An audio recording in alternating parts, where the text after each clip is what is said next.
Good morning, everyone. Mike Vukovcan here. We're on remote with our latest Pittsburgh Sports Now podcast, and we're glad to be at the home of our new sponsor for our recruiting notebook, and also, I guess more importantly, Jeff Rosella's whiteboard weather segment on Pittsburgh Weather Now.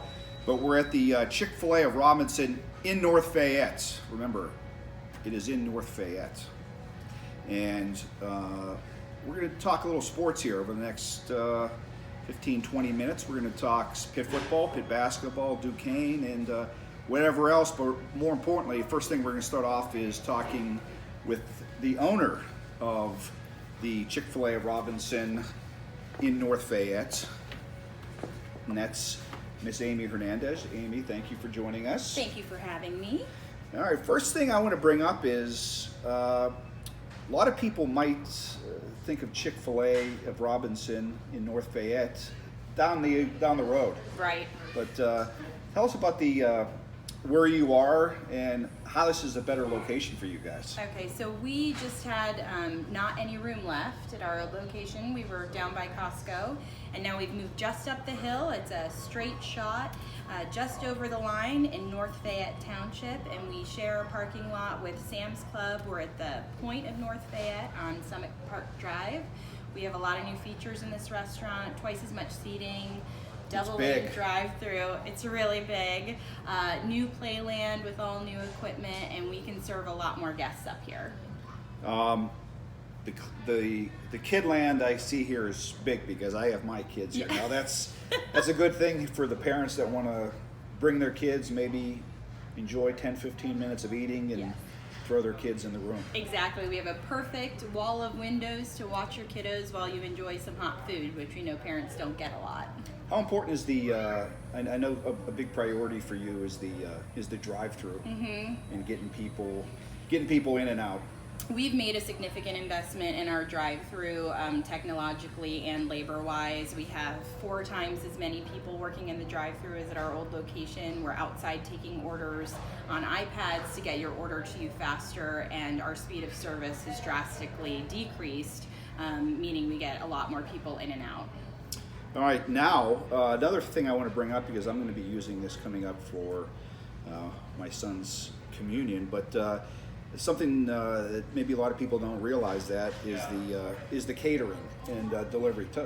Just tell us a little bit about that. Yeah, so we actually have a dedicated catering team here at Chick-fil-A Robinson. We can cater all your events at an office nearby, or we also do carry-out catering. You can order in advance. We have tons of different kinds of trays and off-menu items that you can't even get here in the restaurant. You can order online anytime at cfarobinsoncaters.com. Our whole menu's there. Or give us a call and ask to speak to our catering team, and we can make recommendations on what you can get. If you want chicken on a Sunday, we can do that too, because we actually sell pre-chilled trays of nuggets and strips. They come with reheating instructions, and they're just as good on Sunday at home as they are here in the restaurant. What's the URL again? It's cfarobinsoncaters.com. All right, and one last thing here is we're going to get the exclusive.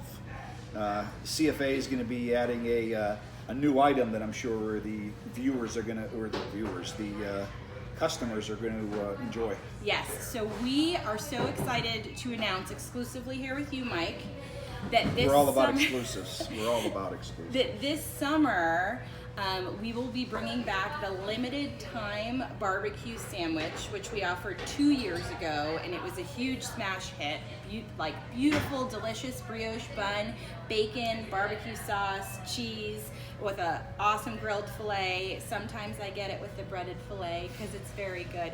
It's delicious. It'll be here for a limited time at the end of May, and you heard it here first.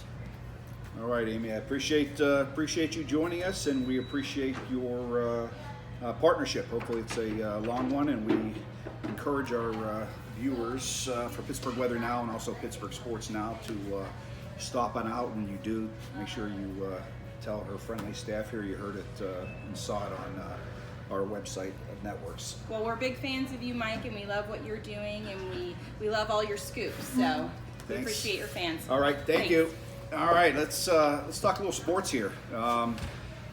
yesterday was the first day for signing period for basketball, and Pitt got one. They'll get all the guys they got verbals from, but Gerald Drumgold signed yesterday.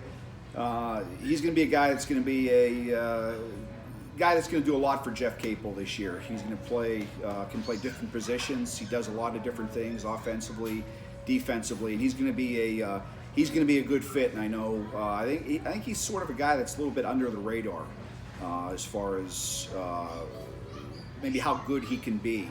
I think he's going to be a guy that's going to give Jeff a lot of minutes, and more importantly, he's going to give him a lot of productivity, not just giving him minutes. It's one thing to go out there and have minutes, but you also want to be productive, and I think Gerald's going to be able to do that. They're going to get the other guys, and Duquesne, I should say. Duquesne, from what we hear, is going to announce their class today. They got Maceo Austin and Evan Buckley, and we'll see who else I don't think we're done with them. I'm going to get into that in a minute, but as far as if you're wondering what's going on with Pitt the rest of the time here, right now they got 4 spots open. That's likely to be 5. In all likelihood, Samson George, like Cam Davis, is probably going to move on from the program. So Jeff's going to have 5 spots. We'll see if he chooses to use all of them this year. And another thing to keep an eye out for is for him possibly getting transfers that might have to sit a year and maybe play. That is something that I think is a high probability. We mentioned some guys he's talking with. It's honestly, he's probably talking with so many guys that to focus on, 1 or 2 guys probably isn't worth it. Just know that the staff is out there. They're looking to, bring some more players on, not only for this year, but next year as well. As far as the guys that can come in this year, one guy that was scratched off the board was a guy that we told you wasn't probably going to sign here, and that's Ibrahim Diallo, the big center from down in Florida. He gave a verbal this week to Ohio State. We saw that happening. It was between Pitt and Ohio State. He chose to go Ohio State. So it's a little dicey in the fact that Pitt is still, it seems as though we've been talking about this for months, and that's, they're still looking for a big guy. And Kadeem Sy is the guy that I'm sure Jeff hopes signs on. I think there's a good chance they get him, but you just never know in college recruiting. This week, Sy announced that he was down to a Final 5, and that's Pitt, LSU, Ole Miss, Arkansas, East Carolina. What do I make of that? I like Pitt's chances. The one team that I would probably that could throw a little problem in the situation is LSU. Before all this happened, I had heard that LSU was a team that was pretty big on him. C was pretty big on them. And then all the stuff with Will Wade happens, possible violations with the NCAA. Some people thought that might cross them off his list for fear of the unknown and what could happen with him. However, Wade was reinstated this week. Who knows if anything is going to happen with LSU now. And if they get, if they skate clear of this, that could pose a problem for Pitt. However, I do know that C had a fantastic visit to Pitt. He told me so. Said it was amazing. That was the visit last week. His timetable, there really is one. It's sort of hard to get a hold of some of these guys, but I would say Pitt has a 50-50 shot at landing him. There's some other teams in there, but I think in the end, this thing could come down to Pitt and LSU, so we'll see about that. Another guy that we keep talking about is Olivier Robinson. I talked to him this morning. He didn't want to give up much information. We messaged each other. He said that he's still in the process of figuring out his teams.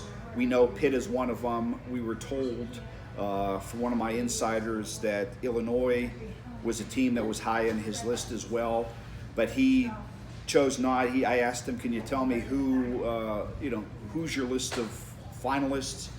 And he said, "I'd rather not." So respected that, but I do believe Pitt is in there. We'll see what happens. Another name to throw in there is a possible 2019 kid, and I was in contact with him. I threw up a little tweet. There's some Panther Paws this week saying some Pitt recruiting information coming out. And this is a kid named Nawson Highland. And he's a 4-star, a 247 Sports 4-star point guard. He's from Delaware. He's the #1 rated prospect in Delaware. I talked to him earlier in the week, and he said that he's been talking with the big coaches a lot, and that he is trying to firm up a visit to come up and check out the program. That's what I was waiting on. The reason I know some people wondered why I didn't follow up with the information. I was waiting for, he was a couple days ago, he was supposed to talk with the Pitt coaches in the afternoon and come up with a date. I didn't hear back from him. I was trying to get a hold of him. I reached out to him this morning. I didn't get a message back, but he's a guy to keep an eye on. He's a slashy, high-scoring point guard from Delaware, as I mentioned. At this point, he's a guy that has played well lately and is starting to catch the eye of a lot of programs. Georgetown, Maryland, some other teams on the East Coast because of his play lately. Right now, he does have offers from VCU, Temple, St. Joe's, Rhode Island. Pitt hasn't offered yet, but he's a guy to keep an eye out as far as a new 2019 prospect. I think if you're thinking what's Pitt looking for a point guard for, I think Capel wants to get somebody that can play behind Xavier Johnson, that can give him some quality minutes behind him. And I know they're looking at Javon Quiverly, the transfer from Villanova. He'd have to sit a year, so even if they would get a commitment from him, he's a guy that wouldn't be eligible next season. Highland would, so that's a name to keep an eye on. Another guy, one other thing is, as far as a transfer, Max Hazard. I spoke to him. He had an in-home visit with Pitt. I believe Tim O'Toole, and he's a guy that Pitt is that's considering Pitt. He could shoot from 3, would play the 2 guard. He'd be eligible. So we'll see if he comes out here. There's some thought that he's involved with a bunch of schools. So we'll see if Pitt's able to get him to make a visit on campus. That's always the key, getting a guy on campus. So we'll see if he's able to do that. But at this time of the year, as we try to do in our recruiting notebook, we hear so much information regarding players that Pitt are interested in, or at least talking to. So it's really hard to pinpoint guys when you're talking about the transfers, because basically they're a free agent again with all the schools in the country. So it's hard to really find out until it really happens who Pitt is seriously involved with. But those are some names. One other thing I wanted to bring up with Pitt, regarding Pitt and actually Duquesne, is if you want to see 2 guys that are going to be playing at Pitt next year, it came out this week that on April 27th, that's next Saturday, there's going to be a all-star, 2 all-star games out of Montour High School. One starts at 6:30, one starts at 8. The one at 6:30 is going to be the WPIAL North versus the WPIAL South All-Stars. That'll be fought. In between that, there'll be a slam dunk contest, and then at 8 p.m. is the one some Pitt and Duquesne fans will be interested in, and that's the PA All-Stars versus the USA All-Stars, and that's going to take place at Montour High School. And Kareem Koulibaly, Justin Champagne, and Maceo Austin will all be playing in that game. So if you want to get an early look at Maceo Austin, a lot of you guys in the viewing audience might have seen him already, being out of Kennedy Catholic, but should be a fun all-star game. That starts at 8 p.m. and you'll get a first chance to see two Pitt prospects. So that's interesting. A couple notes here on Duquesne. It was a big week for them, literally, as they got a commitment the other day.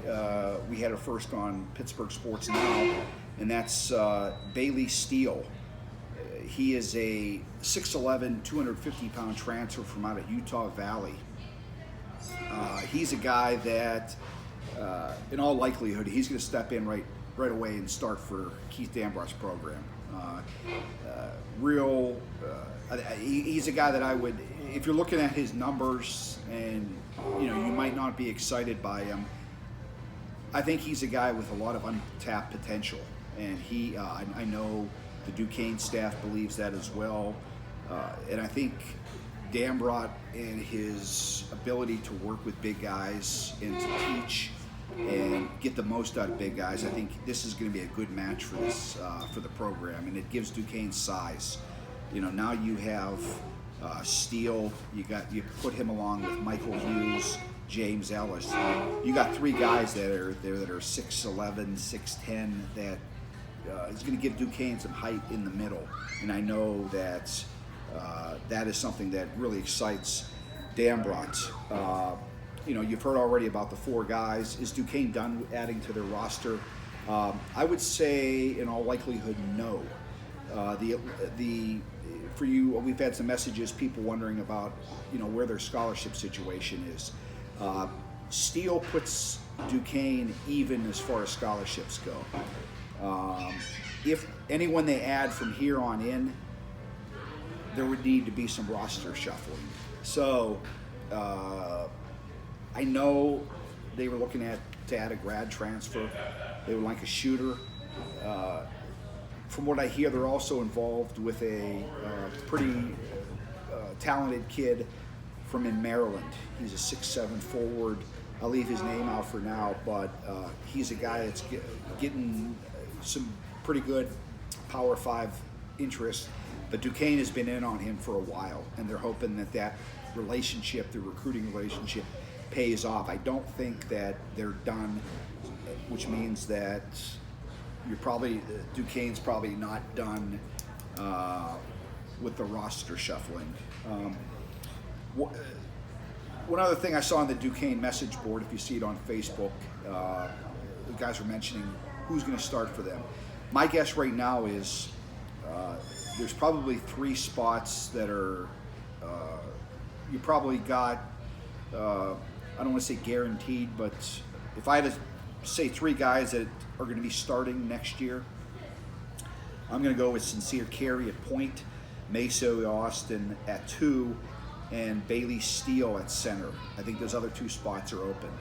And if you look at Duquesne's depth that they have built up, you're talking about possibly having guys like Michael Hughes, Frankie Hughes, Tavian Dunn Martin, Austin Rotroff when he comes back, Lamar Norman, Marcus Weathers, James Ellis, and then two 2019 recruits, Evan Buckley and Ashton Miller. If they had a grad transfer or something like that, and then you put, let's say, Michael Hughes in that starting lineup, you're coming off the bench with guys possibly like Frankie Hughes, Tavian Dunn Martin, Lamar Norman, Marcus Wood. That's a pretty good depth for Keith Dambrot. And for anyone that thinks that Duquesne is slipping or hit a problem because of the transfers, that's not the case. Eric Williams was a nice player for them, but as I wrote in a column this week, Keith Dambrot is looking for, and this is not a knock, this is no indication of Eric Williams, and I'm just talking about all the turnover. When he comes in, he needs to find his team, his players, guys that buy into the new Duquesne culture. And I think he's still in the process of doing that. So Eric Williams is a talented player, but I don't think his loss is going to be missed that much next year, to be honest with you. And I wouldn't be surprised at all if Maceo Austin puts up every bit of the numbers that Eric Williams did. if it sounds like I'm high on Maceo Austin, it's because I am. I think he's going to be a real program player. I think he's going to be a real productive program player for Keith Danville. I think the potential backcourt of Carey and Austin will be one of the best. By the time these guys are fully developed, they're going to be one of the best in the Atlantic 10. One other thing here we're going to mention real quick is just some Pitt football recruiting news. I guess the big thing for Pitt this week was the fact that they offered another local player. The other day, Dorian Ford. By the way, the Chick-fil-A coffee is really good. Dorian Ford, defensive tackle, sophomore defensive tackle from Baldwin. He was offered. He was the third sophomore offered by Pat Narduzzi's squad. But if you go above that, you got 7 WPIL players that have been offered already by Pitt. And while that might not seem like a lot, just remember we're still in only April, and that equals the amounts that they were offered. That they offered as far as local kids the last couple of years, meaning 2019 class and 2018. And it should also be pointed out that, especially last year, I didn't really go back and research 2018 that much, but 2019, they offered 8 local kids, but in reality, by the end of the year, a lot of those offers weren't committable. I'm not going to name the names just for the kids' sake, but at least 3 of the kids, those offers weren't committable. So you're probably talking about 5 guys that Pitt offered. You're up to 7 now, and I think Narduzzi, after he offered Dorian Ford, he threw out a tweet saying WPIL lockdown. I think that's, and I don't know the reason why. I'm guessing it's probably as simple as he thinks these players are talented enough to play for his team. Just because some kids are getting offers around here in years past, that doesn't mean that Narduzzi and his team believe that they were Power 5 ACC talent-wise. He might not have a spot for them. These guys, he does. 7 guys: Jack Salopek, Josh Rawlings, Michael Carmody, AJ Beatty, Dayon Hayes, Zariah Fisher, and I'm going to mention Nakiah Hill Green. He's from North Catholic. He moved to Maryland, but I'm still going to consider him a local guy just because he grew up here for 3 years, and he's still a local guy. Of those guys, I wrote a column on this, diehard column this week. I think Pitt has a good chance of landing 5 of those 7 guys. The 2 guys I'm not going to throw in there are Michael Carmody. He's the big tackle out of Mars. I just think, honestly, that he received too many offers. I think he's probably waiting on Notre Dame, maybe to go play with his brother. He has Ohio State. Pitt's trying to recruit him, but I wouldn't bet a nickel on the fact that he would sign with Pitt. Nothing against Pitt. I just think that he might have moved past. That's just my opinion. For Pitt fans, hopefully I'm wrong.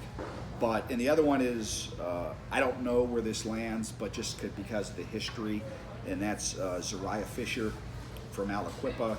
Just yesterday, he picked up offers from Michigan State, Virginia Tech, and Maryland. The kid is really skyrocketing. And to be honest with you, aside from Will Gibson last year, with Pitt's history, trying to get Aliquippa kids isn't good. So until I see any sort of momentum change in that, and I don't know what the rift between that is and why they're not signing with Pitt, but until that starts to happen again, I'm not going to put those guys as leans toward Pitt. The other guys, Salopek, Rawlings, Beatty, Hayes, Hillgreen, I think Pitt has a very good chance. I don't want to say very good. I think they have as good a chance as anyone of landing them. If you had asked me 3 guys that I think probably will sign with Pitt, I'd go with Hayes, Rawlings, and Salopek. We'll see. But I think Pitt's doing a really good job getting these local kids now, and we'll see if it's going to turn into commitments. Next year, they've already offered 3 guys, and of course, the big guy there is Elliot Donald. I think there's a lot of pressure on Pitt to try to get him. He said he's going to be a national recruit by the time it's done. He's probably going to be a 5-star kid. You know, Elliot Donald, Aaron Donald, all that. I think there's a lot of pressure on Pitt, but it's going to be hard because he's already offered by every big team on the East Coast, and it's not going to get easier from here. He's only a sophomore, and his offers are just going to keep picking up. But that's for 2 years from now. That's what's going on right now, and that's a wrap for today's podcast. I want to thank, once again, Aimee Hernandez, owner of Chick-fil-A Robinson in North Fayette, right here for hosting us, and also sponsoring our daily notebook, which is a very popular item since the start of our website, and also being the chief sponsor of Jeff Rosella's whiteboard weather forecast every day on Pittsburgh Sports Now. So we're going to be out here again in a few weeks, and we'll try to give you some advance warning, and if you want to come out here, maybe we can take some of your questions. But appreciate you tuning in, and until next week, thanks for joining.